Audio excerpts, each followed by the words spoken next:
Obrigado, conselheiro Paulo Cury, meu caro amigo, presidente do Tribunal de Contas do Estado de Rondônia, que muito nos honra com mais esse convite para integrar uma ação tão bacana, tão especial, que hoje nós teremos. Eu quero iniciar, fazendo essa referência absolutamente necessária ao privilégio que tem a população de Rondônia e os gestores públicos do Estado em ter um Tribunal de Contas tão envolvido, tão comprometido com apoiar a gestão na capacitação dos gestores. Isso é um histórico que eu sou testemunha, sou parceiro do Tribunal de Contas em várias iniciativas nesse sentido, e podem ter certeza que é um diferencial, seguramente é, no Brasil, um dos tribunais de contas que mais se dedicam a essa atividade. Bom, no dia de hoje, o conselheiro Paulo já contextualizou, nós temos uma excelente oportunidade de refletir sobre aspectos que estão no dia a dia dos senhores. A minha história, que já foi relatada, e eu não vou repetir, ela é muito focada no acompanhamento do que se faz Brasil afora em termos de contratações. Na minha carreira, eu tive a oportunidade, então, de avaliar e de deliberar sobre contratações em diversas áreas.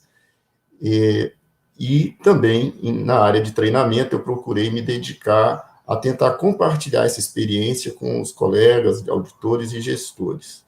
Então, no dia de hoje, o que eu me proponho a fazer é também compartilhar com todos aspectos imprescindíveis ou especialmente importantes na gestão e na execução, na condução das licitações.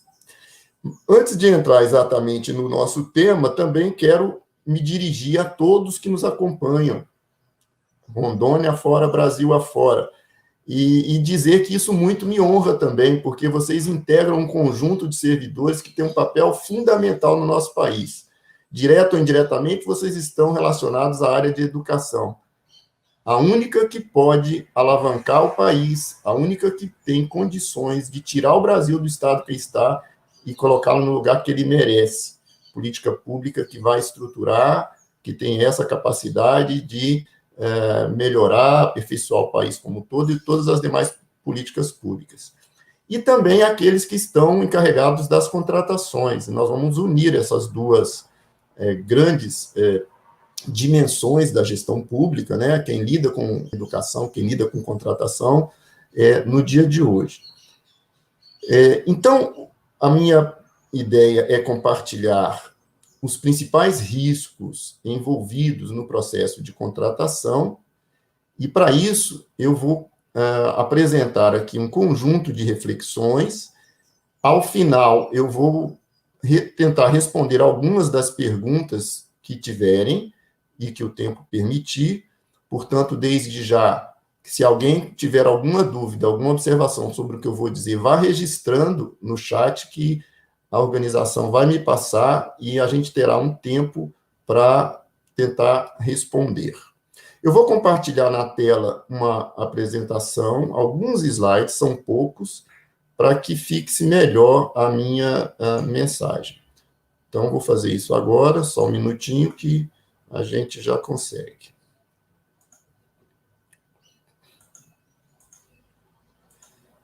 Leva um tempinho, mas já vai aparecer. Bom, então está aí. O meu propósito, portanto, é que a gente faça a abordagem desse tema, que a gente poderia ficar uma semana, no mínimo, falando sobre ele, mas de forma rápida, pelo tempo e pelo programa, pelo conteúdo que vocês vão ter no dia de hoje. Vou fazê-lo numa forma de visão geral do que vem a ser a gestão de risco das aquisições. Primeira coisa que eu queria refletir com vocês é desmistificar um pouco essa questão da gestão de riscos.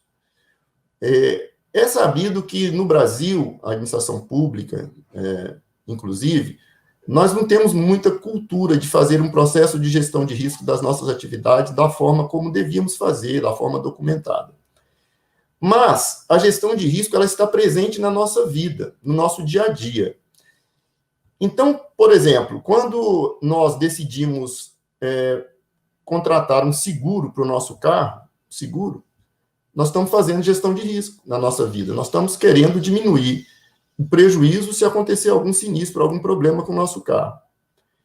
Se a gente quiser fazer um churrasco, organizar um churrasco de fim de semana, seguramente nós vamos exercitar a gestão de risco, porque nós vamos escolher a melhor pessoa do grupo para comprar as carnes, aquele que mais conhece de carne, e nós vamos escolher aquele expert, por exemplo, em cerveja, porque a cerveja não pode estar quente, tem que ser de boa qualidade, e, para tanto, eu vou, então, designando nessa minha organização de churrasco pessoas que vão me ajudar a evitar que dê errado o que eu quero como objetivo.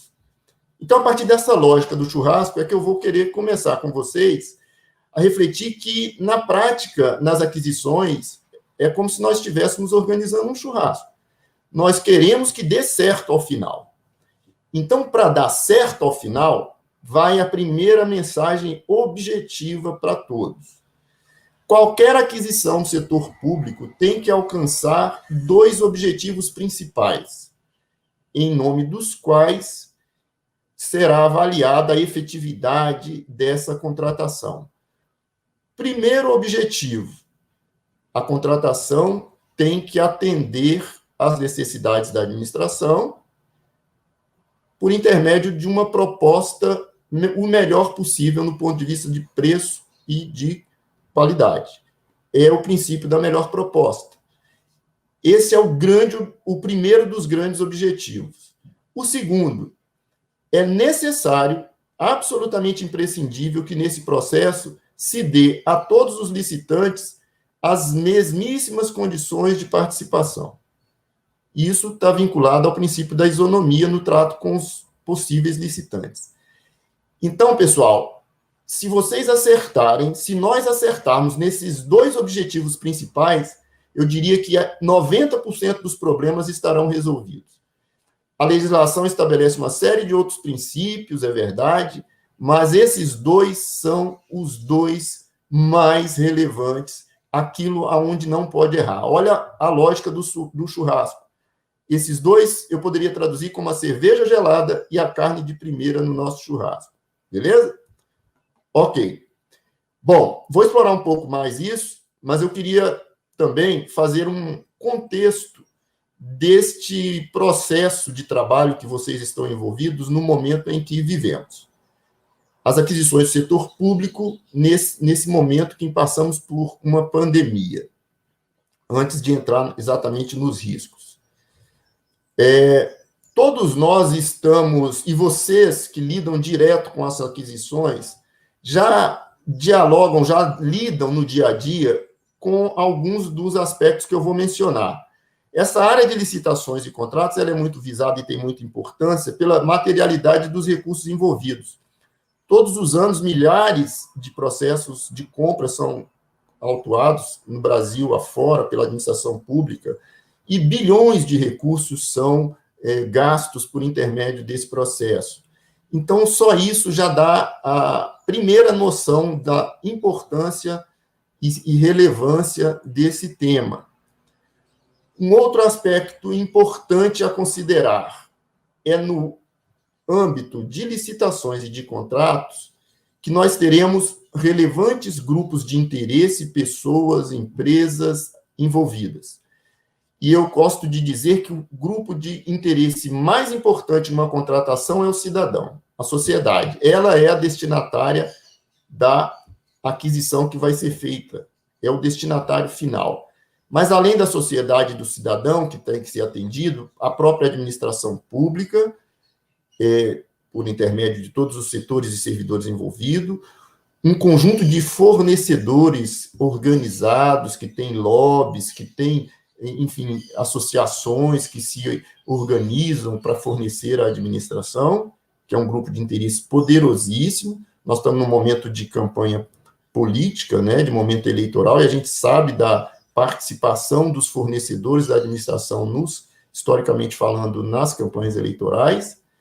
E, por falar nisso, os próprios políticos e dirigentes compõem esse outro grupo de interesse importante na área, porque todos os dirigentes, políticos ou não, têm que lidar, têm que entregar e costumam apresentar os seus feitos baseados em contratações que fizerem, em obras, etc. Um outro aspecto importante é a complexidade dessa matéria. Portanto, gente, eu vou dar uma dica de ouro. Nessa área, capacitação nunca é demais.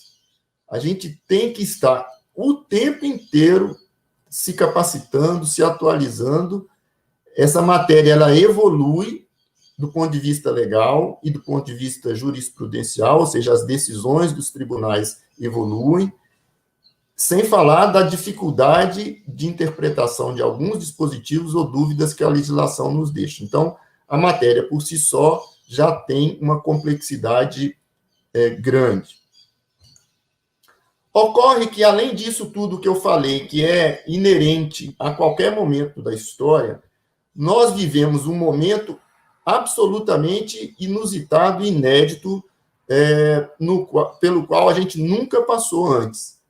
Esse momento da pandemia, ele colocou toda a humanidade frente a uma situação que a gente não estava preparado para lidar. Traduzindo isso para a área de contratação, que já lida no dia a dia com incertezas, com dúvidas, este momento é ainda mais crítico na área de licitações e de contratos por várias razões. Porque, fundamentalmente, dependerá da área de contratações providenciar soluções logísticas, aquisições, contratações, que vão minimizar o risco de perdas humanas, simplesmente isso.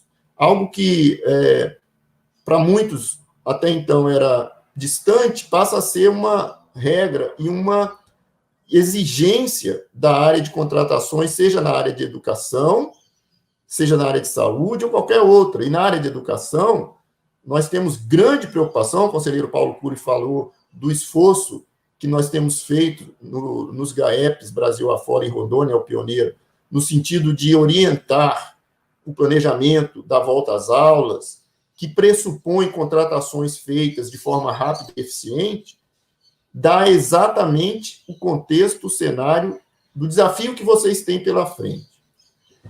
E, por último, em termos de contexto, nós temos a imprevisibilidade do nosso cenário futuro. Nós trabalhamos com uma incerteza de quando esse drama sanitário se encerrará, quando chega a vacina, quando é que a gente pode retornar minimamente à condição anterior.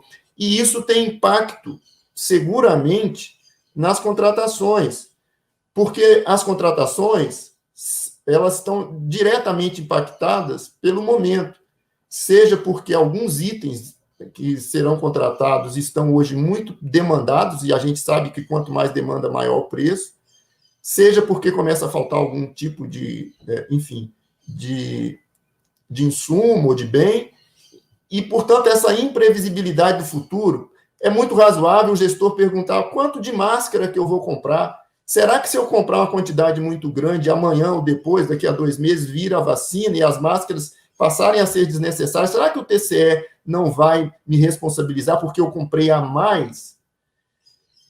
Será que se eu comprar máscara hoje, que é algo muito relevante e importante, mas o preço não está o melhor, já foi muito mais em conta, será que o tribunal não vai me condenar por eu estar pagando esse preço mais alto?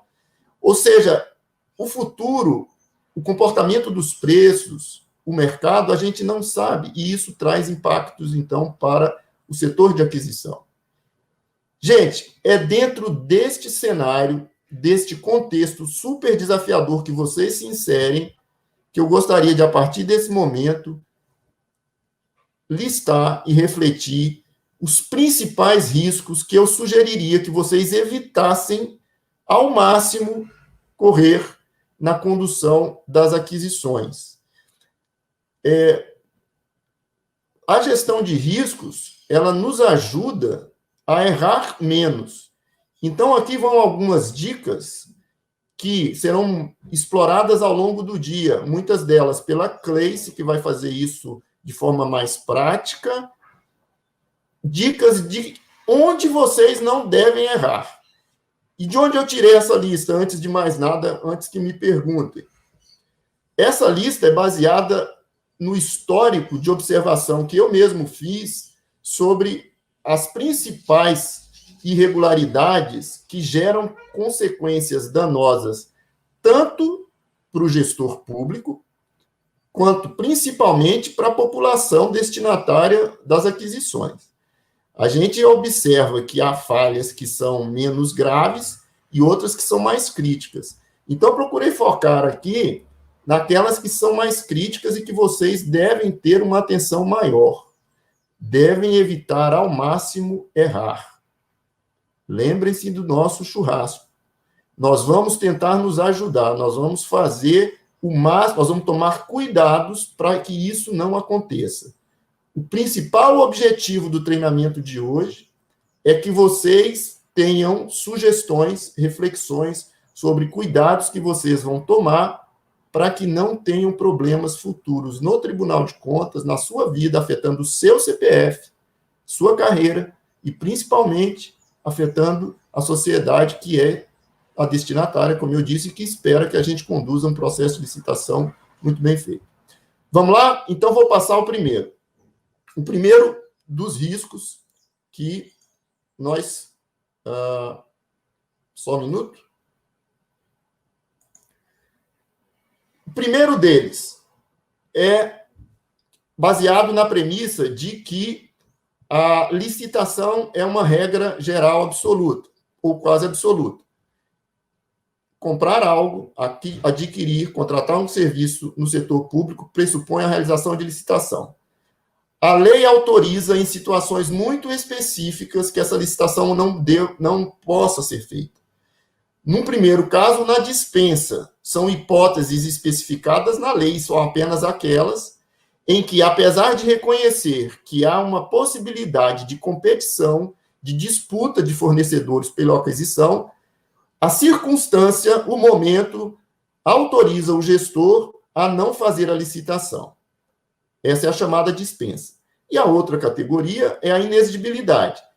É aquela hipótese em que a lei fecha em alternativas muito restritas, em que se considera que não há mesmo viabilidade de uma disputa, de uma competição.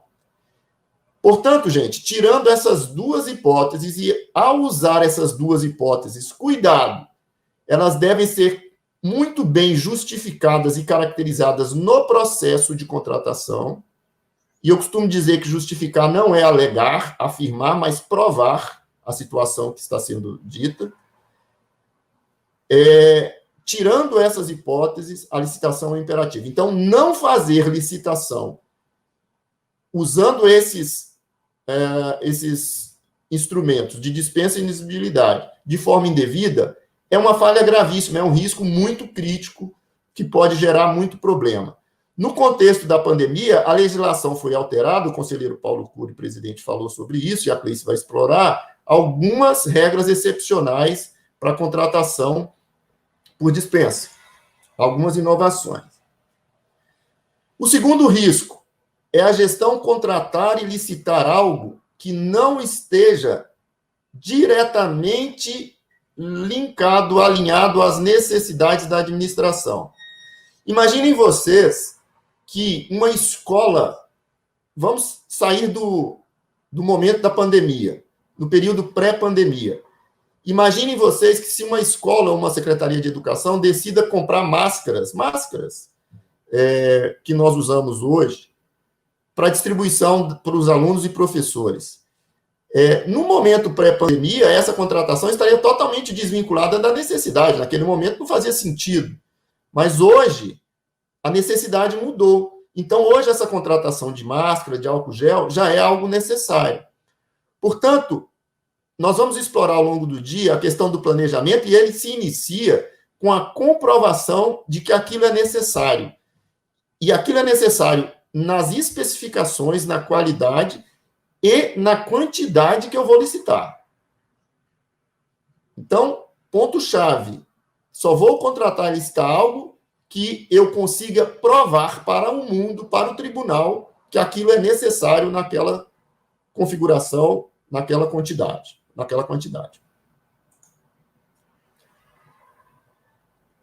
Outro risco gravíssimo. Eu planejo a minha licitação, algo necessário, vou fazer a licitação, vou conduzir a licitação e lanço um edital, mas nesse edital eu tenho uma cláusula que restringe indevidamente a participação dos licitantes. Eu dei 2 dicas de ouro, a cerveja e a carne de primeira lá no início, e aqui está uma delas, que é a violação desta regra, ela, digamos, por consequência, atinge de morte o princípio da isonomia. Ou seja, eu não estaria dando a igualdade de condições para os participantes da licitação. E isso é muito grave. É, sim, possível que o edital tenha cláusulas restritivas, desde que justificadas. E aí, tanto em relação ao objeto, quanto em relação à sua especificação, talvez a gente possa explorar isso um pouco mais à frente, ao longo do dia, mas, nesse momento, eu queria que ficasse essa mensagem. Cláusulas indevidamente restritivas. A restrição tem que ser muito bem justificada. Bom, o que mais? Olha aí um problema gravíssimo, sério, o chamado fracionamento da licitação. Gente, alguns até falam fracionamento irregular, mas isso é um pleonasmo, porque, a rigor, fracionamento é, por definição, irregular. E o que vem a ser o fracionamento? O que é ilegal? O que é irregular? Fracionar é comprar em mais de um momento, em 2 ou 3 momentos, aquilo que poderia ser comprado num único momento. Ao fracionar, a administração tem a possibilidade de lançar uma modalidade menos ampla, mais restrita no ponto de vista da sua divulgação e da sua participação. Então, até mesmo a dispensa pelo baixo valor, várias vezes realizada, configura o fracionamento. A dica que eu dou para vocês tentarem avaliar se estão fracionando a licitação é baseada em duas premissas. O gestor público, ele tem que ter previsibilidade do quanto ele vai comprar e tem que ter disponibilidade orçamentária para comprar o todo. Um exemplo básico. Vamos imaginar que a área de educação, o protocolo de biossegurança, disse que era para comprar 1.000 máscaras para a escola poder reabrir. E aí vai a licitação e não tem recursos para comprar as 1.000 máscaras. O recurso que ela tem é para comprar apenas 500 máscaras.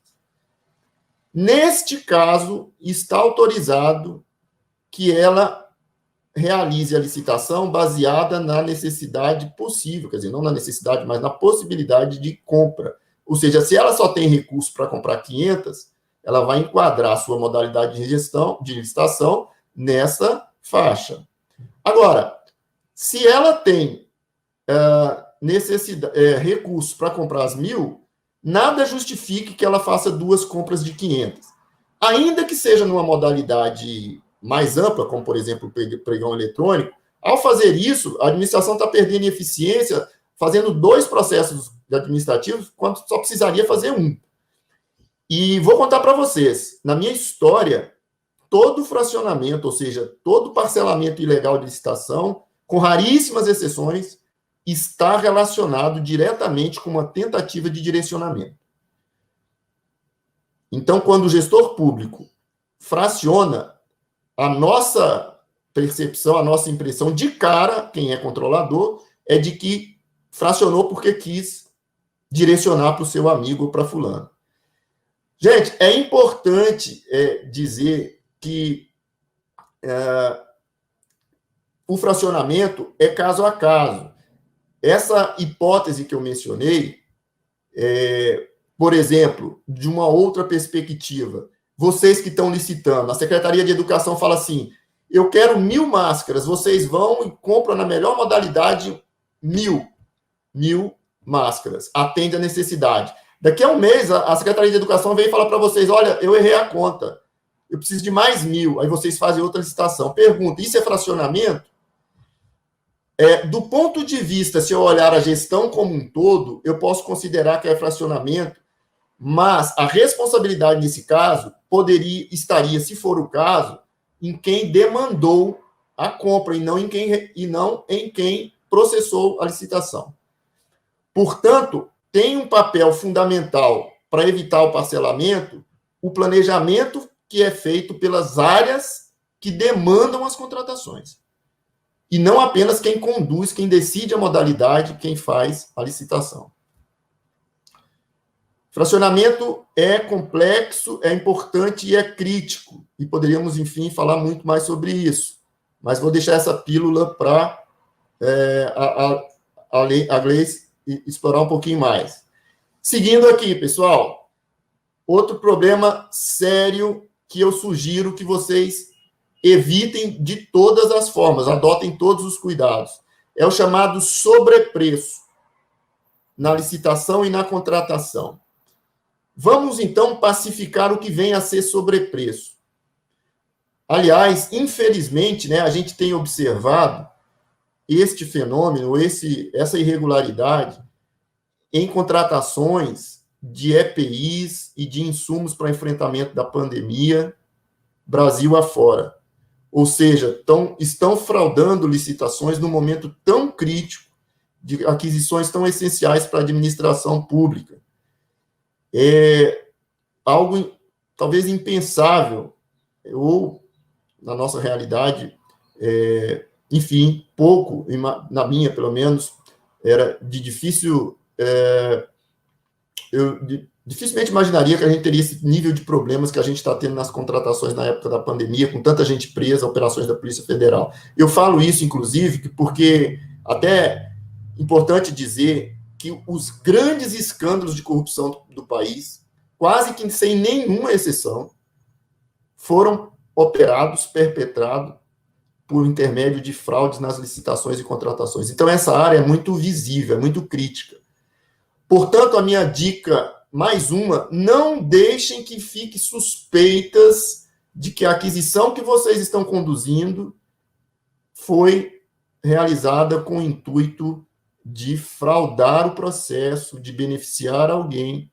E se seguirem essa cartilha, eu tenho certeza que nós estaremos quase que eliminando o risco dessa acusação ser feita. Bom, voltando, o sobrepreço na licitação é aquele preço acima do mercado, preço constante do meu orçamento base, e, portanto, na licitação, ou o preço constante do meu contrato acima de mercado. O que é preço acima de mercado? Acima daquele que é praticado naquele momento, naquelas circunstâncias, naquelas características e naquela quantidade. Preço de mercado é um conceito complexo. Por quê? Volta ao exemplo da máscara que nós usamos nesse momento de afastamento de quarentena. A máscara, ela, ao longo desse período, variou demais o preço. A depender do momento da contratação, ninguém pode acusar o gestor de ter pago um preço acima do que foi praticado no ano passado, 2 meses atrás. Por quê? Porque aquelas eram as condições de preço do mercado do momento. Muitas vezes o gestor fica em dúvida, com receio. Puxa, se eu comprar nesse preço, amanhã o tribunal vai me condenar, vai me responsabilizar.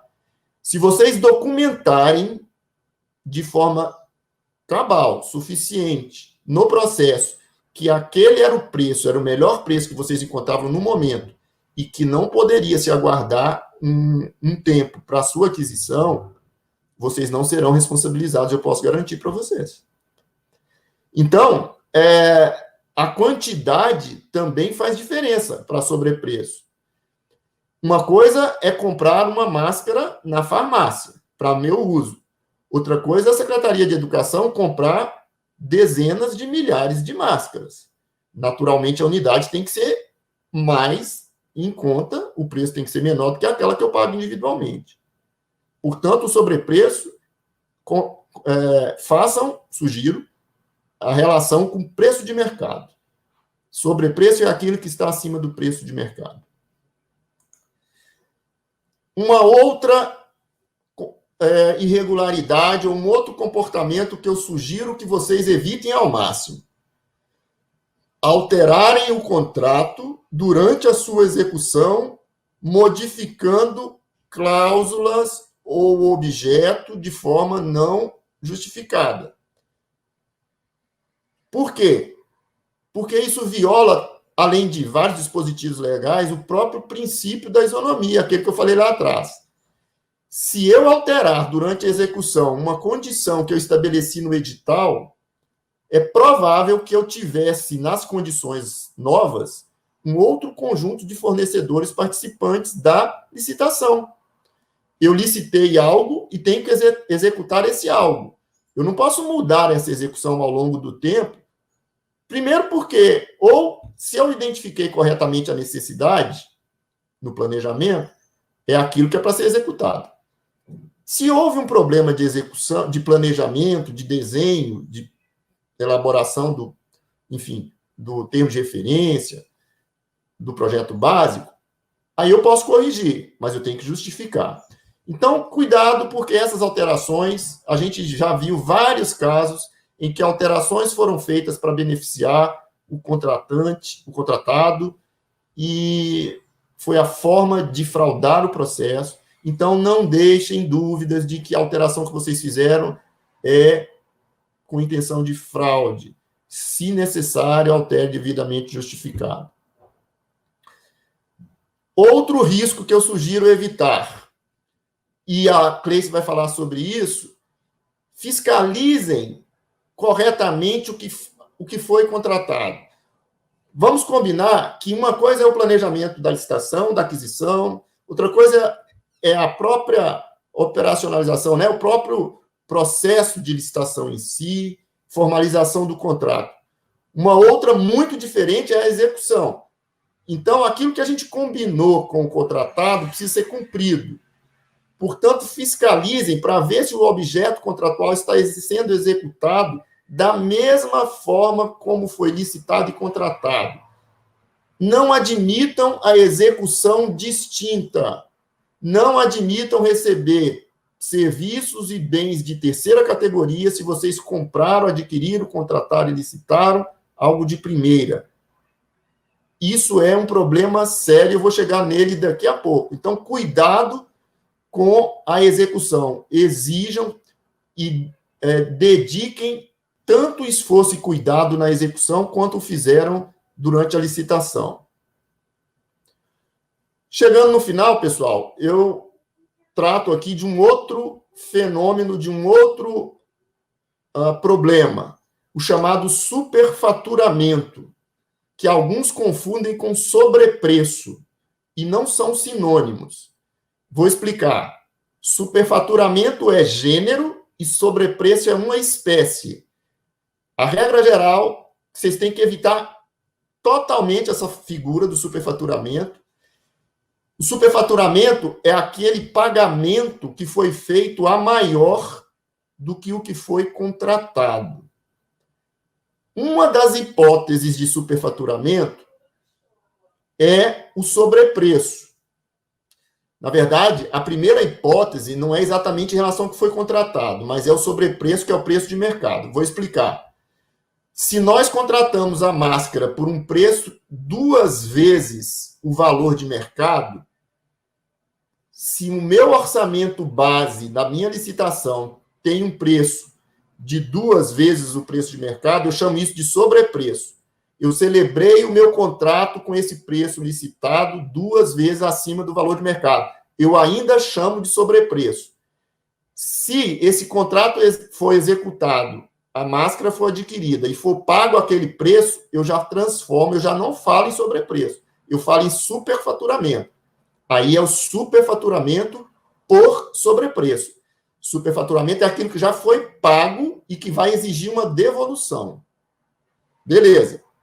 Só que existem duas outras hipóteses de superfaturamento. Além do sobrepreço, pode haver o superfaturamento pelo que se chama de subqualidade.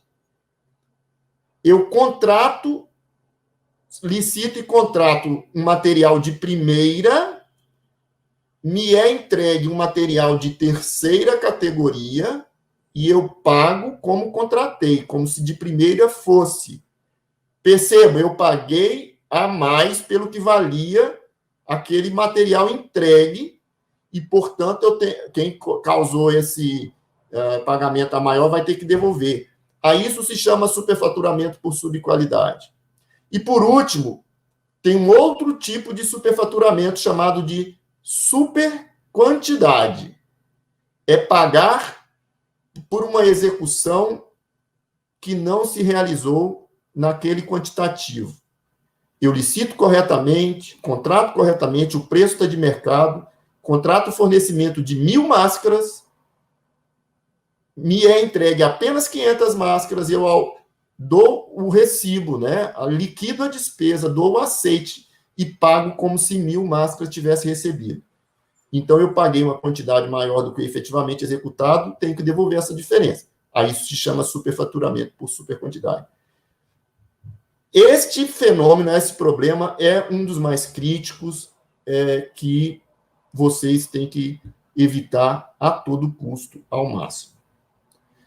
Gente, eu chego aqui ao final, então, da minha apresentação, meu tempo se esgotou, e pela minha combinação com a organização, com a própria Cleice, a minha ideia foi fazer uma visão geral dos principais riscos que estão envolvidos na área de licitações e contratos, e nesse momento da pandemia. Espero que essas dicas tenham sido úteis para vocês, e seguramente, como eu falei no início, vocês terão a oportunidade de navegar por essas etapas, por essas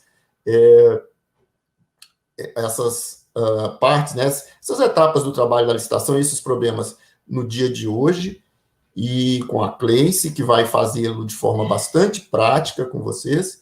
Mas, como eu prometi, temos um pouquinho, eu acho que temos, não sei se eu já esgotou o meu tempo, e eu peço ajuda aos meus amigos, a Cleice, a organização, se é possível responder alguma pergunta, e se teria alguma pergunta a responder. Meu e-mail, de toda forma, está aí, eu não estarei o dia todo com vocês, a partir de agora, quem vai assumir é a Cleice, mas eu me coloco à disposição em qualquer momento, se eu puder ajudar em algo mais, e tenham certeza de que vocês vão poder contar com o apoio do Tribunal de Contas do Estado de Rondônia, porque, como eu disse antes, esse tribunal tem um compromisso muito bacana de apoiar a gestão naquelas suas dificuldades maiores, e o evento de hoje é apenas mais um na história aí.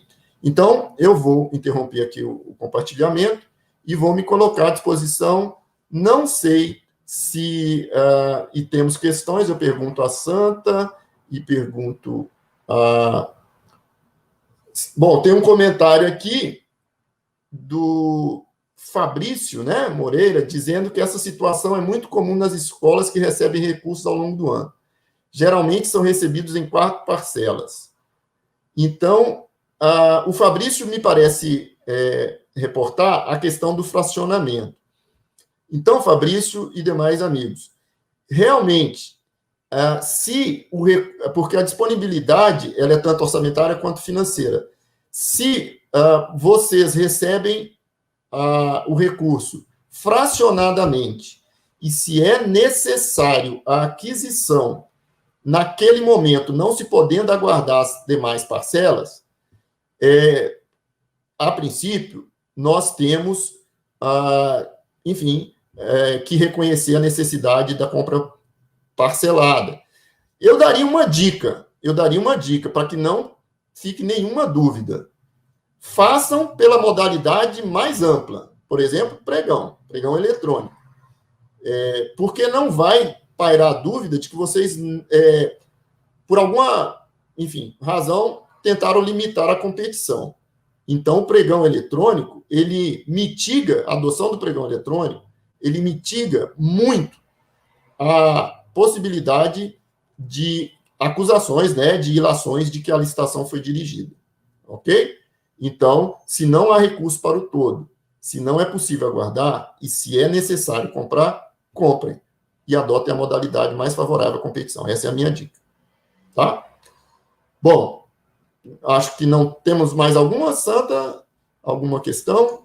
Fico feliz de termos uma audiência tão bacana aí, mais de 600 pessoas nos acompanhando. Eu não tenho dúvida nenhuma que vocês, ao final do dia, vão dizer que valeu a pena ter dedicado esse tempo, e falo isso pela pessoa que vai me suceder, que é a Cleice, que, ao contrário de mim, que sou mais dedicado ao controle das licitações, a Cleice, ela bota a mão na massa, ela realiza. Então, ela tem tanto a visão do controle quanto a visão da execução, e ela vai poder explorar com vocês de forma muito prática o conteúdo.